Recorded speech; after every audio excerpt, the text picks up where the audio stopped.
Hi guys! For today's video, samahan nyo naman kami gumawa ng order ng aming suki. Tara, let's go! So, eto na nga guys. Ang dami nga na nagre-request sa amin kung paano gumawa ng aming frap o milkshake. O basta kayo na bahala. Ginagawa po namin ngayon ng order ng aming suki, ang aming bestseller na cheesy ube. Ito po ang recipe niyan. I-post nyo na lang po ang video at screenshot nyo na lang po. O kaya naman guys, ay save nyo ang video para may reference din po kayo. Wag nyo po pala kalimutan guys na mag-costing po tayo palagi. Yes guys, kasi noon nung nag-umpisa pa lang kami gumawa ng milkshake o frap, ay Diyos ko dahil nahihirapan talaga kami kung paano ang costing ng aming mga frap. Kaya importante guys na i-costing po natin maigi ang mga products na ilalabas natin. Halimbawa, ang ating cheesy ube frap, sa isang pack ng powdered guys, 1 kilo po ang sukat niya. At sa 1 kilo guys, makakagawa ka ng 23 to 25 na baso ng large. Sa isang serving guys, 4 na scoop ang ilalagay mo sa blender. Syempre, maglalagay din tayo ng walling sa ating baso, whipped cream sa ibabaw, at lalagyan din natin yan grated cheese. At ang brand na ginagamit natin po dyan guys ay OK Bar Cheese. Ang SRP natin dito guys ay 95 pesos large. At para sa mga nagtatanong naman tungkol sa ating milk tea guys, ito na at i-share namin sa inyo ang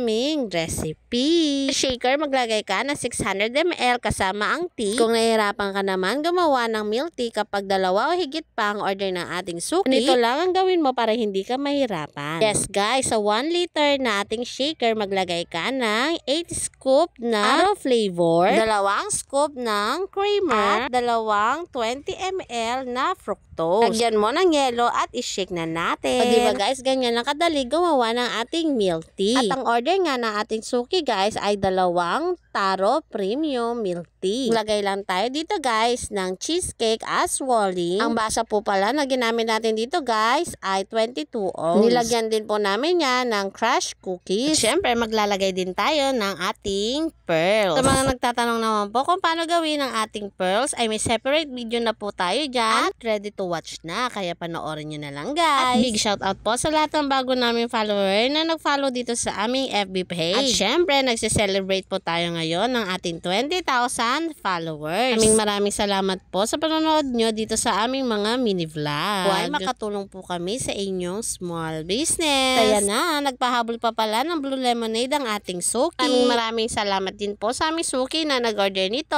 Sa ulitin ulit. Bye-bye!